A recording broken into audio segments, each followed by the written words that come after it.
akhirati waliyardahuhu waliyaqtarifu ma hum muqtarifun.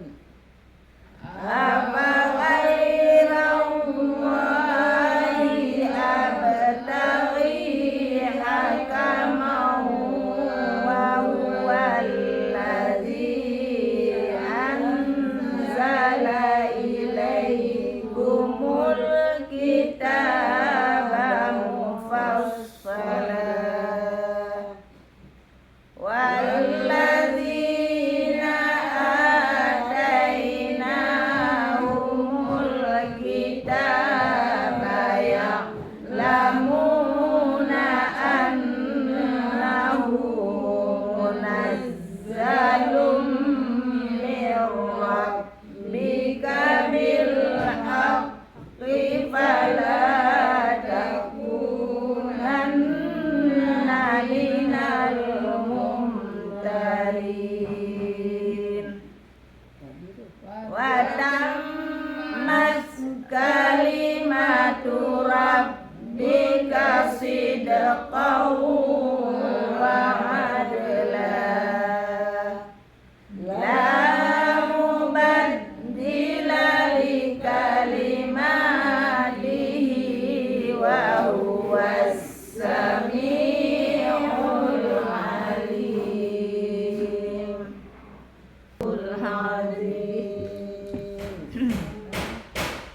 أعوذ بالله من الشيطان الرجيم. بسم الله الرحمن الرحيم. وكذلك جعلنا لكل نبي عدوا شياطين الإنس والجن. Kalau 111 awal di atas lagi ya. ولو أنزلنا إليهم الملائكة وكلمهم الموتى وحشرنا عليهم كل شيء قبلا ما كانوا ليؤمنوا إلا أن يشاء الله ولكن أكثرهم يجهلون. Walau anzalna ilaihimul malaikah, kalaulah kami turunkan kepada mereka orang-orang kafir akan malaikat. Wa kallamahumul mauta, dan kami jadikan orang mati bisa berbicara. Wa hasyarna, dan kami kumpulkan alaihim, di atas mereka atau di hadapan mereka, kulla syai'in, segala sesuatu. Maka liyu'minu, niscaya mereka tak akan pernah juga beriman orang-orang kafir. Karena kenapa? Sudah Allah Ta'ala tetapkan mereka tetap menjadi orang kafir. Karena itu sudah ada terdahulu di dalam ilmu Allah Ta'ala. Illa ayyasha Allah, kecuali kalau Allah berkehendak untuk imanahum, memasukkan keimanan ke dalam hati mereka. Sehingga kalau Allah masukkan keimanan dalam hati mereka, barulah mereka itu mau beriman kepada Allah Ta'ala. Walakinna aktsaruhum, akan tetapi kebanyakan mereka orang-orang kafir itu yajhalun, yaitu mereka bodoh dengan hal demikian. Ya, jadi kalau seandainya, apakah orang yang dinampakkan mukjizat itu, orang-orang kafir itu, secara langsung mereka pasti beriman? Ternyata tidak. Ya kan? Firaun minta bukti kepada Nabi Musa. Tongkatnya bisa berubah menjadi ular. Tongkatnya bisa membelah lautan. Nabi Isa diminta bukti tentang kebenaran ajarannya. Nabi Isa bisa menghidupkan orang yang sudah mati. Nabi Isa bisa menyembuhkan orang yang penyakit sopa atau penyakit lepra, kusta. Banyak, termasuk Nabiullah Ibrahim alaihissalam diminta bukti tentang ajarannya yang benar tentang Islam, bahwa Allah Ta'ala itu satu-satunya Tuhan. Kemudian dilemparkan ke dalam api, apinya sangat besar, satu helai rambut pun tidak hangus. Jadi bukti-bukti tentang kekuasaan Allah Ta'ala itu tidaklah menjamin orang kafir itu beriman. Kenapa? Karena Allah Ta'ala tidak menghendaki mereka itu beriman kepada Allah. Allah. Allah Ta'ala tidak menghendaki, Allah tidak mau mereka beriman. Gitu. Allah kalau menghendaki akan masuk keimanan itu tanpa harus ada mukjizat. Jadi mukjizat itu untuk apa kalau mereka tidak beriman? Mukjizat itu kadang-kala juga menimbulkan keimanan kepada orang-orang kafir. Gitu.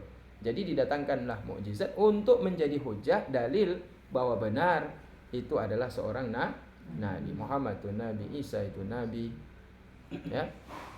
Musa juga nabi, Daud semua. Para nabi itu diberikan mukjizat tadi itu. Dah. Jadi kalaupun didatangkan kepada mereka nabinya itu bukan manusia tapi nabinya itu malaikat, ya kan? Sama seperti orang kafir dulu juga minta kepada nabinya, kenapa kami yang diutus di sini hanya seorang manusia seperti kami? Dia makan, dia minum, dia tidur. Kalau dia mau cari makan dia harus kerja juga, harus pergi ke pasar untuk belanja atau jualan di pasar. Bagaimana mungkin ini nabi yang bisa berdakwah kepada kami? Kalau kenapa Allah Ta'ala itu kuasa, kenapa enggak diutus malaikat untuk berdakwah kepada kami? Nah, jadi jawabannya kenapa? Kalaupun diutus malaikat, kalian juga tidak akan beriman, sama aja. Ataupun kalau nanti dibangkitkan orang mati untuk membuktikan bahwa azab dalam kubur yang disampaikan para nabi tentang surga dan neraka itu benar semuanya, kalian juga tetap tidak akan beriman. Dah. Wa kadzalika ja'alna likullin nabiyyin aduwan syayatinal insi wal jinni. Demikian juga kami jadikan bagi setiap nabi itu musuh. Jadi nabi itu setiap nabi pasti akan ada musuhnya. Dah. Nah, musuhnya apa? Syayatin, yaitu setan. Setan. Setan ini kan masalahnya yang nampak nggak kita sangka itu setan, yang nggak nampak susah kita deteksi, ya kan? Yang mana setan itu? Syayatinal insi wal jinni, yaitu yang durhaka kepada Allah. Itu bagi airnya, Bu. Dibagi airnya, dibagi terus. Iya, dibagi. Batuk alergi karena hujan. Ya, pipetnya juga. Promosi hilang kan, udah aja langsung.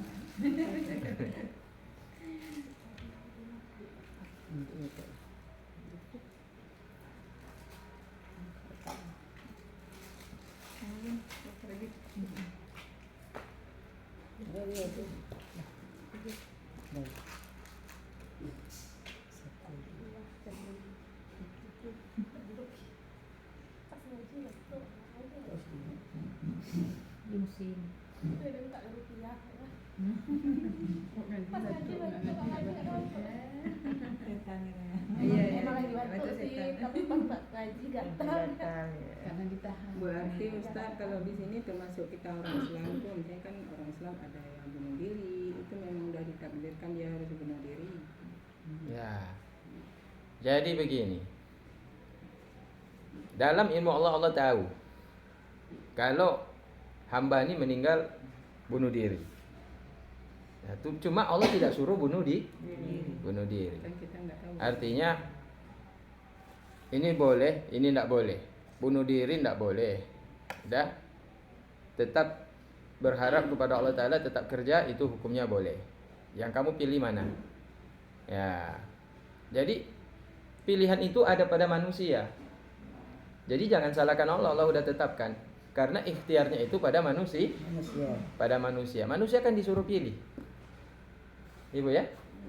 Nah, contoh membedakan orang sengaja nggak sengaja itu pilih atau tidak pilih itu lihat pada sengaja atau tidak sengaja. Ibu pergi ke Guru Teh nanti, kamu pergi Banda Aceh singgahkan ke Guru Teh. Singgahkan di warung. Kan enak di situ warungnya kan Ibu kan? Ada pemandangan nampak pulau apa di depan tuh? Di bawahnya tuh. Ada pulau Guru Teh itu, pulau apa? Pulau apa itu namanya, Bu? Namanya enggak pernah Ibu tanya. Bukan Pulau Nasi itu, bukan?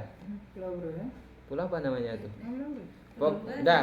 Pokoknya di puncak Guru Teh itu kan kita sering mampir makan mie di situ, makan buah kelapa, ya kan? Makan kacang situ, makan pok mie. Ya. Selfie situ. Dah.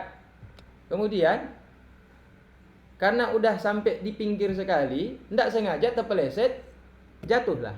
Itu sengaja atau tidak sengaja? Tidak sengaja. Nah, tidak sengaja.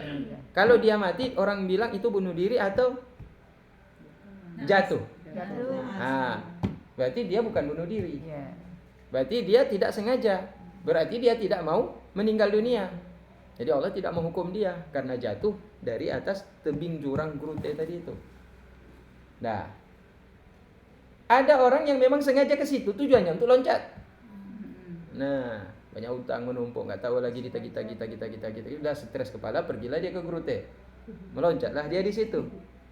Nah, jadi orang yang ada di tebing itu ada dua, ada yang jatuh karena sengaja meloncat, ada yang jatuh karena tidak sengaja. Maka orang diberikan pilihan, kenapa kamu ke Grute itu di puncak itu, gitu, mau loncat? Enggak, cuma mau makan-makan sebentar, lihat pemandangan cantik. Ya tertarik foto-foto. Ternyata udah nggak tahu itu udah jurang, udah dekat sekali, udah licin, terpeleset saya jatuh meninggal dunia. Lapor, maaf ya Allah nggak sengaja. Berarti orang yang jatuh dari Grute itu diberikan pilihan sama Allah Ta'ala, sengaja kamu loncat apa enggak gitu. Jadi jatuhnya itu kan bukan keinginan dia kan, tapi orang yang bunuh diri itu keinginan dia. Maka karena ada usaha dan keinginannya itulah dia dihukum. Ustaz, yang bunuh diri itu takdir juga mana? Gimana? Takdir juga mana? Bunuh diri itu takdir dari Allah Ta'ala. Artinya takdir ini begini. Takdir itu Allah udah tahu akhir hayatnya seperti itu. Cuma Allah juga kasih pilihan ke hamba tadi itu. Mau pilih mana? Gitu. Mau pilih loncat apa enggak gitu. Berarti takdir itu bisa berubah. Kalau takdir yang ada pada ilmu Allah Ta'ala tidak bisa berubah. Kalau takdir yang ada di Lauh Mahfuz itu bisa berubah. Gini Bu ya, malaikat dikasih buku. Data manusia yang akan mengalami musibah, data manusia yang akan mati, data manusia akan sakit, data manusia akan sembuh. Gitu. Malaikat tahu semuanya, dibacanya semuanya itu. Tapi tidaklah semua yang tertulis itu akan sesuai nanti di ujungnya. Tergantung, yaitu beberapa sebab. Sebab misalkan doa yang rutin dia baca berubah, yang di Lauh Mahfuz itu berubah. Tapi yang di ilmu Allah tidak berubah. Ilmu yang ada pada zat dirinya Allah Ta'ala tidak pernah berubah. Allah Ta'ala tahu yang di Lauh Mahfuz itu akan berubah. Tapi malaikat tahu itu tidak berubah. Contoh, malaikat Israel pergi ke tempatnya Raja Sulaiman. Dah? Di tempatnya Raja Sulaiman itu, dia rencananya mau cabut nyawa orang. Salah satu umatnya Nabi Sulaiman mau ditarik nyawa di situ nggak lama lagi. Maka dia udah standby di situ malaikat Israel mau cabut nyawanya. Cuma malaikat Israel mikir dia. Bingung saya. Kenapa dia di Palestina nih? Padahal Allah Ta'ala sebentar lagi menyuruh saya mencabut nyawanya itu di India. Bingung malaikat tuh. Kenapa dia masih di sini? Sehingga saya harus ikut dia di sini. Bagaimana caranya dia pergi ke India? Belum ada pesawat waktu itu. Masa Nabi Sulaiman jangankan pesawat ya, Bu. Kapal laut pun belum ada. Ya kan? Nah, mobil nggak ada. Bagaimana dia pergi ke India? Dari Palestina ke India bagaimana caranya itu? Dalam hitungan detik. Bukan dalam hitungan jam, detik. Karena beberapa detik ke depan dia udah mau ditarik nyawanya. Maka malaikat Israel itu datang ke situ. Mau tarik nyawanya, tapi bingung malaikat Israel. Bingungnya, saya mau cabut nyawanya di India. Saya tengok di Lauh Mahfuz di India, kenapa dia masih di sini? Ternyata, nah Raja Sulaiman kan tahu itu malaikat Israel tuh. Ya kan, malaikat Israel. Kemudian si hamba tadi itu, umatnya Nabi Sulaiman tadi itu, pas dia berhadapan dengan malaikat Israel tuh, menyamarlah malaikat Israel tuh. Kemudian hamba itu ditatap sama malaikat Israel. Karena tatapan itulah yang menyebabkan dia rasa takut. Padahal dia nggak tahu tuh malaikat Israel, karena dia menyamar jadi manusia di situ.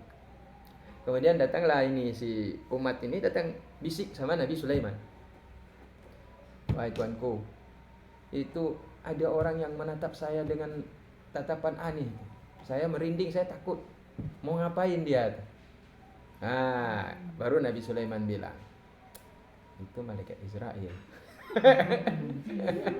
Cabut nyawa. Dibongkar rahasia. Oh, berarti dia tujuan di sini mau dengar ceramah, mau dengar ceramah Nabi Sulaiman, atau mau ngapain dia? Mau cabut nyawa saya? Kenapa dia lihat saya terus? Kenapa nggak tengok orang lain? Lihat ke saya terus dipandangnya. Memang mau tarik nyawa kamu. Aduh, kalau begitu, tolong perintahkan angin agar membawa saya ke negeri yang jauh. Kemana saja boleh, supaya dia jangan tarik nyawa saya di sini. Ya udah kalau gitu, ya boleh, nggak apa-apa. Diperintahlah angin itu sama Nabi Sulaiman kan. Sulaiman itu diberikan kekuasaan yang luas sama Allah Ta'ala. Perintahkanlah angin, bawa umat saya ini pergi ke negeri yang jauh. Dibawalah ke India. Begitu sampai di India, malaikat itu udah duluan sampai di India. Udah sampai ke dia. Udah duluan malaikat itu sampai ke India. Makanya malaikat itu bingung. Ternyata saya bingung sama kamu. Dia nggak ngomong gitu. Begitu sampai manusia ini sampai ke sana, umat Nabi Sulaiman ini sampai ke sana, udah langsung ditarik nyawanya, meninggal dunia. Baru melaporlah malaikat Israel ini kepada Nabi Sulaiman. Dia cerita, Sulaiman, itu umat kamu itu bingung saya. Allah Ta'ala perintahkan tarik nyawanya di India. Tapi beberapa detik sebelumnya, kenapa dia masih ada di Palestina? Habis itu tiba-tiba dia sudah di India. Bagaimana bisa dia sampai gini? Saya suruh angin sama dia. Karena dia minta tolong, saya tolong. Tidak bisa. Artinya Allah Ta'ala menghendaki bahwa dia meninggal di India. Dia meninggal di India. Tapi tahunya malaikat Israel, dia meninggal di India. Tapi yang membingungkan malaikat Israel itu, kenapa dia masih ada di Palestina?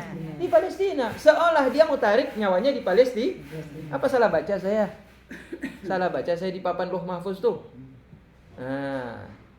Berarti yang di Lauh Mahfuz, kalau boleh dibilang begini. Inilah yang dibilang takdir itu. Kadang-kadang tidak diketahui. Jangankan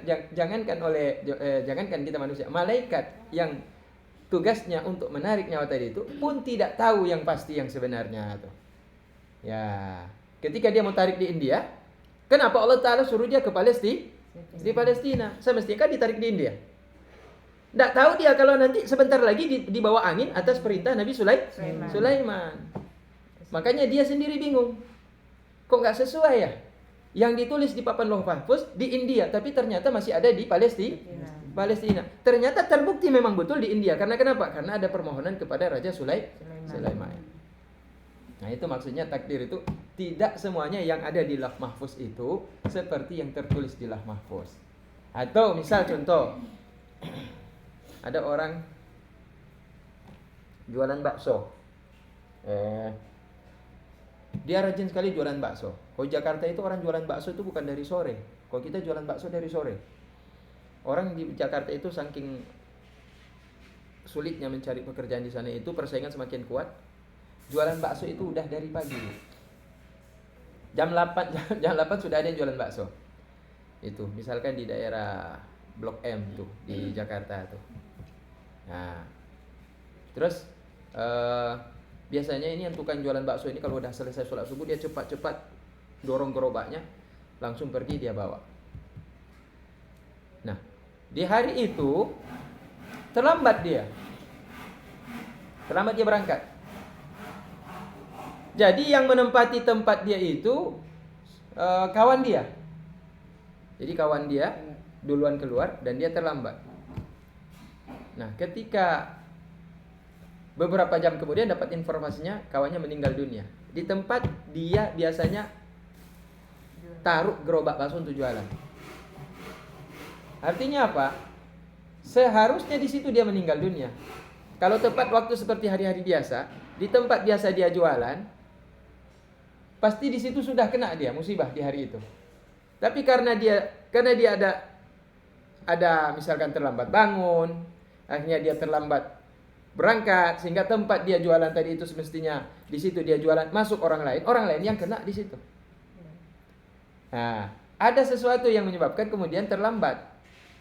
Jadi Allah tidak menghendaki dia meninggal dunia. Seharusnya meninggal dunia karena kan tempatnya di situ tempat yang kejadian ada tabrak mobil di situ.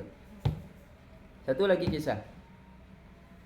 Nah, ada orang masa GAM ya, masa perang GAM RI dulu, masa konflik kita dulu di Aceh.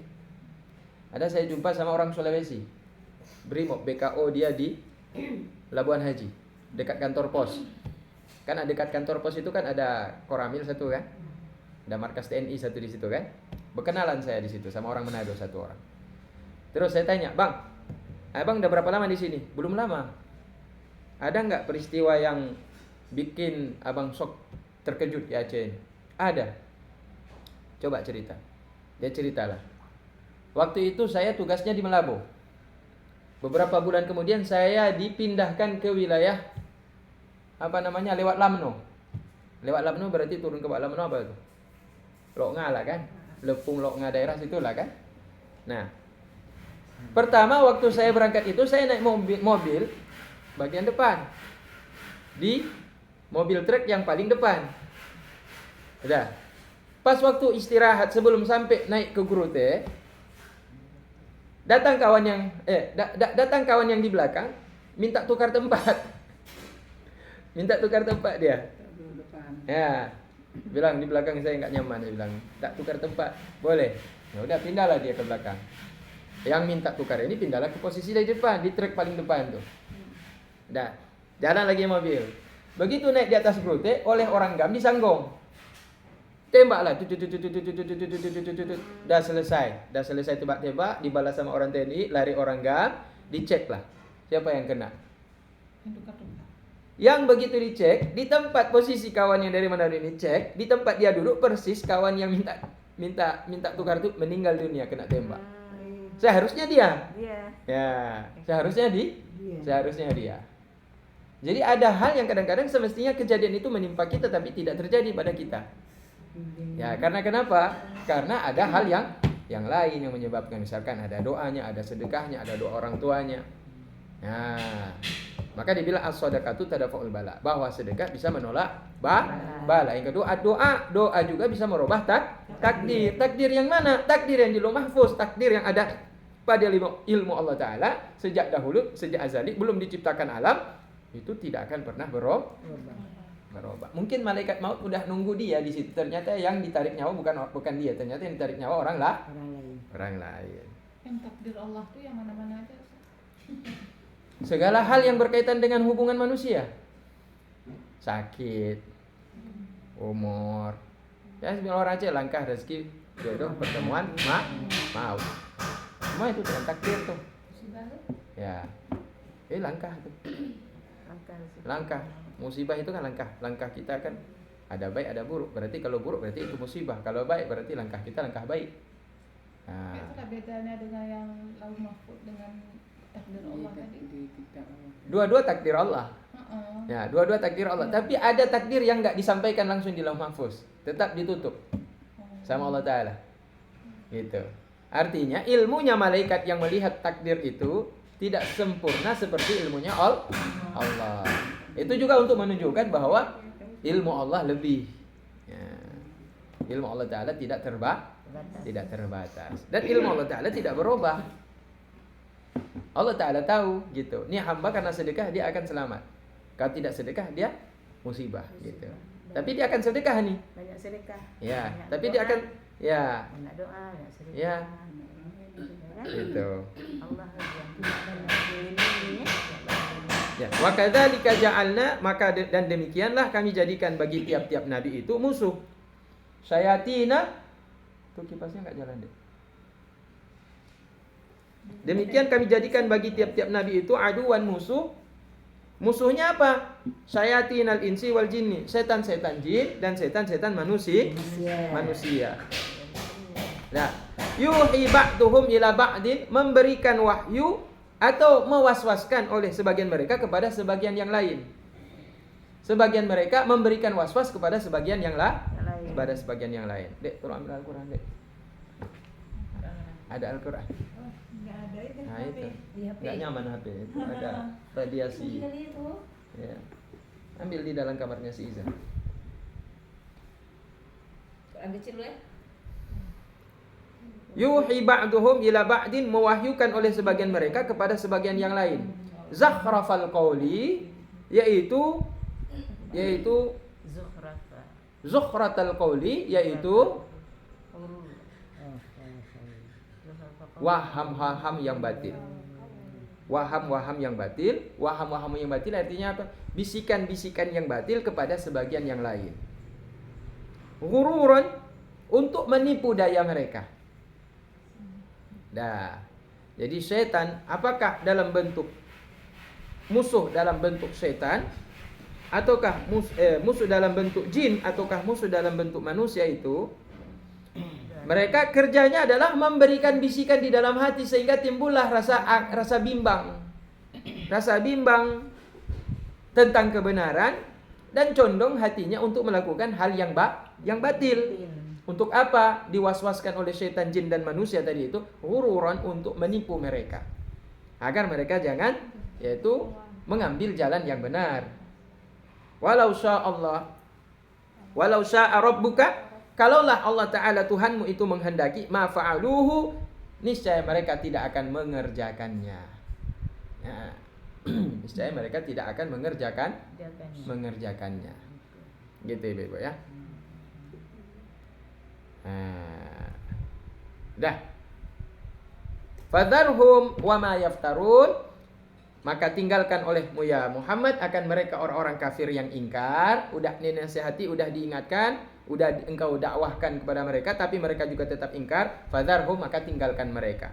Wa ma yafturun, dan tinggalkan juga apa-apa yang mereka wa ma yafturun, dan apa-apa yang mereka ingkari, yang dihiaskan kepada mereka tentang kekafiran itu. Jadi mereka menganggap kekafiran itu adalah hal yang benar.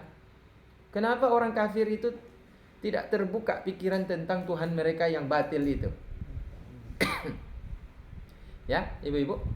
Kenapa mereka itu cerdas? Mereka itu profesor, mereka doktor, mereka kuliah tinggi-tinggi, tapi kenapa mereka tidak terbuka pikiran mereka tentang Tuhan yang hak dan Tuhan yang batil?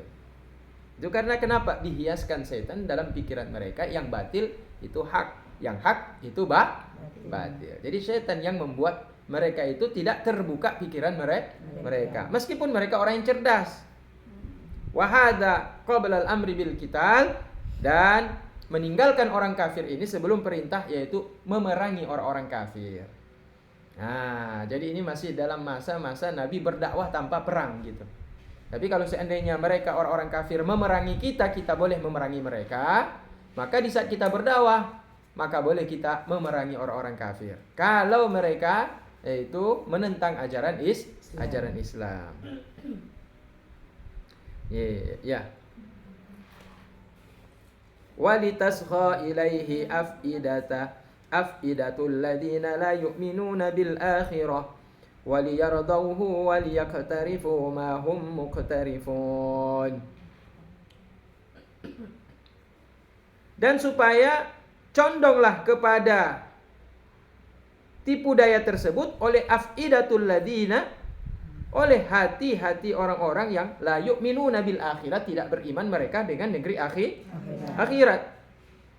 Jadi was-was yang ditimbulkan oleh setan, bisikan dalam hati itu, supaya orang-orang kafir itu tidak beriman tentang akhirat. Waliyardauhu, dan supaya mereka ridho. Ridho dengan apa? Dengan kekafiran.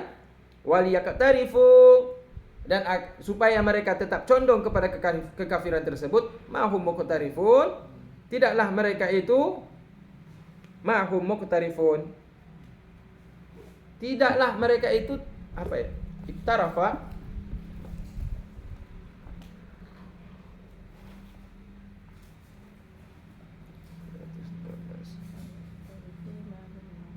mahum muqtarifun.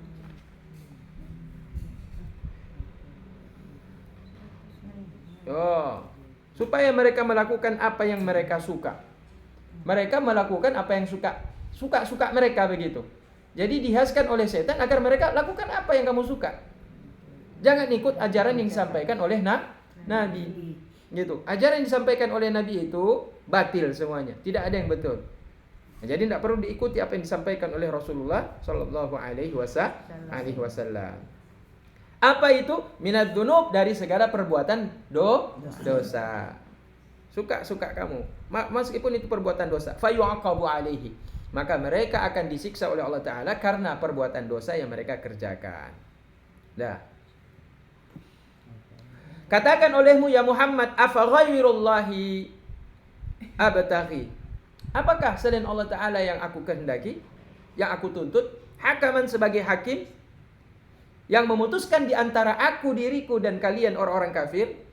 Sedangkan wa huwallazi anzala ilaikumul kitaba, sedangkan Allah Ta'ala yang menurunkan kepada kalian yaitu Alkitab, Al-Qur'anul Karim, mufassalan, yang menjelaskan tentang yang hak daripada yang batil. Jadi ini Allah Ta'ala ingin